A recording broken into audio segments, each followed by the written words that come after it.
जब व्यक्ति को मुसीबत आती है तो उसको सारे दोष नजर आते हैं। जरा पंडित जी देखना, मुझे पितृदोष है। क्यों? बहुत तकलीफ में है, बहुत कष्ट में है, बहुत दुखी है, बहुत तकलीफ में, बहुत कष्ट में, बहुत दुखी है। देखिए जरा पितृदोष है। पंडित जी बोलेंगे पितृदोष तो नहीं है। वास्तुशास्त्री के पास पहुंच गए महाराज, और वास्तुशास्त्री के पास जाकर कहा, जरा देखिए हम बड़े तकलीफ में, बड़े दुखी हैं, क्या वास्तु दोष है हमारे घर में? क्या हमारे घर में वास्तु दोष है क्या? देखिए जरा।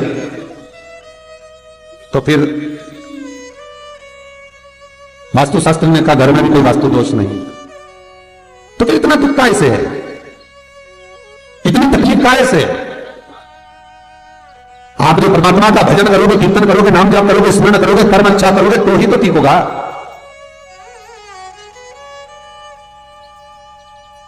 महाराज जरा देखो, हमारे घर में कोई दोष तो नहीं है वास्तु का? वास्तु दोष नहीं है। अब पितृ दोष नहीं है, वास्तु दोष नहीं है, फिर क्या काम करो, हम बड़े तकलीफ में हैं। जरा हमारी जन्म पत्रिका देखो, जरा जन्म लग्न देखो, जन्म पत्रिका देखो, पत्रिका में तो दोष नहीं है।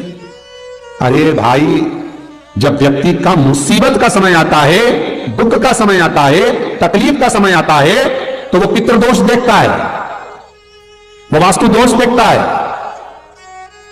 वो पत्रिका में दोष देखता है कि कारण क्या है मुसीबत का।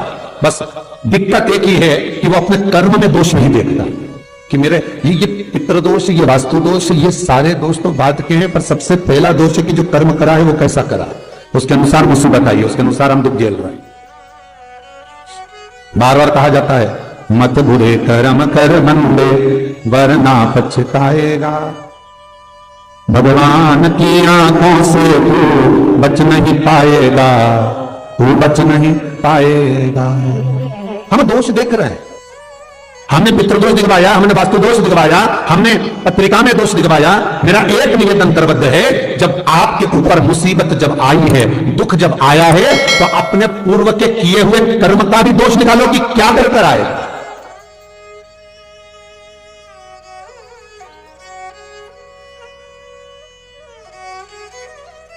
पत्रिका दिखा करके बिल्कुल पत्रिका का दोष मत निकलवाइए, वास्तु का गलती निकालकर वास्तु का दोष ना निकलिए। महाराज अगर पितरों का भाव निकालकर पितरों का दोष ना निकालिए, पर एक दोष अपने भीतर भी है, वो कर्म का दोष है।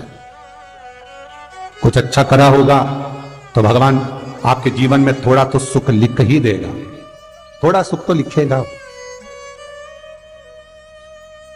और यदि बेकार कर्म किया है तो कहीं ना कहीं दुख तो उसने लिखा ही। कर्म का मत बुरे कर्म कर बंदे वरना पछताएगा, भगवान की आंखों से तू बच नहीं पाएगा, तू बच नहीं पाएगा। अरे ओ अज्ञानी मत करना दानी। महाराज कर्म का दोष जरूर देखें, पितृदोष बाद में देखना, वास्तु दोष बाद में देखना, पत्रिका में दोष बाद में देखना, पहले अपने कर्म का दोष देखिए।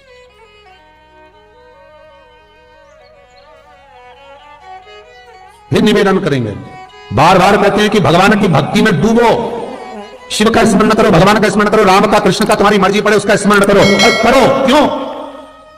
क्योंकि दुख, तकलीफ, कष्ट पत्रिका दिखाने से नहीं कटेगा, मकान के दरवाजे बदलने से, वॉशरूम बदलने से, पाइप बदलने से नहीं बदलेगा।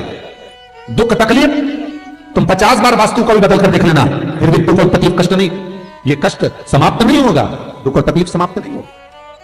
किसी से तुमने बेवकूफ बनाकर, मूर्ख बनाकर, किसी को व्यापार में, व्यवसाय में, कोई काम में किसी को मूर्ख बनाकर, बेवकूफ बनाकर, सीधा था समझ नहीं पाया, उससे तुमने 10,000, 20,000, 1 लाख, 2 लाख, 5 लाख, 10 लाख तुमने ले तो लिए और खुश भी हो गए कि मैंने उससे ले लिए, अब वो मेरा क्या बिगाड़ लेगा, आए लेने के लिए बोला, क्या बिगाड़ लेगा। और वो आया, उसने कहा भैया तुमने मेरे पैसे ले रखे, दे दो ना।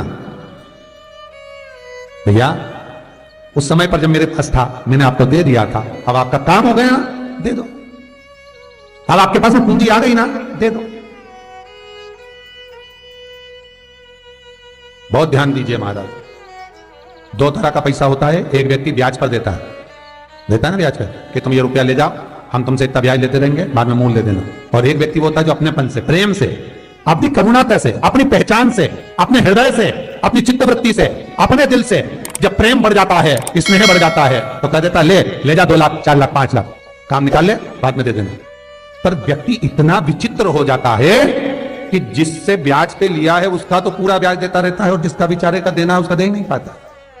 और निवेदन है, जिसने तुम्हें मुसीबत में साथ दिया, तकलीफों में, कष्ट में तुम्हारे साथ दिया, सबसे पहले हाथ जोड़कर उसको निवेदन कर देना कि ये तेरा है भाई, ना जाने फिर जरूरत पड़ जाए तो तुझसे मिल तो जाएगा। जब एक बार दे दोगे तो वो दूसरी बार देने के लिए तैयार बैठा रहेगा। पर तुमने जब सोच लिया, विचार कर लिया कि मैं तो खा रहा हूं, निगल रहा हूं, तो फिर जब नियत में खोटा गया तो फिर वो कुछ नहीं करेगा जिसका तुमने पैसा खाया, वो कुछ नहीं करेगा। अब तो वो करेगा जिसने इसके माध्यम से तुझे दिलाया, उसको कुछ नहीं करना। जब कष्ट पे कष्ट आया, दुख पर दुख आया, तकलीफ पर तकलीफ आई, सारी पत्रिका दिखा ली, पितृदोष की पूजन करा ली, वास्तु बदलवा लिया, सारे काम कर लिए, तो भी दुख नहीं मिटा। तब गुरु के पास गए, और गुरु भी क्या बोलेगा, यही बोलेगा कि और थोड़ा सा देख लो। पर कष्ट मिटेगा कब? जब कर्म का दोष मिटेगा। जो करा है उस दोष को भी तो मिटाओ।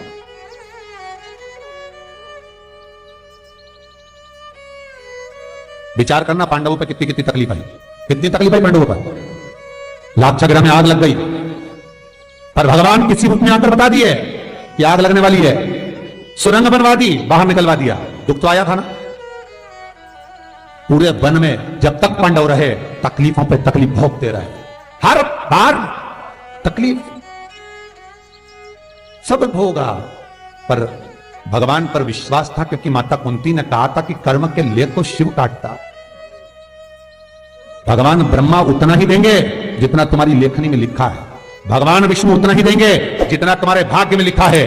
पर भगवान शंकर तो कुछ नहीं देखते, ना लेखनी, ना कर्म, ना भाग्य। उन्होंने कहा अपनाए दे दो, उठा के उठाओ दे। क्या सोचना, क्या विचारना, क्या करना, दे। फिर नहीं सोचा, फिर नहीं विचारा।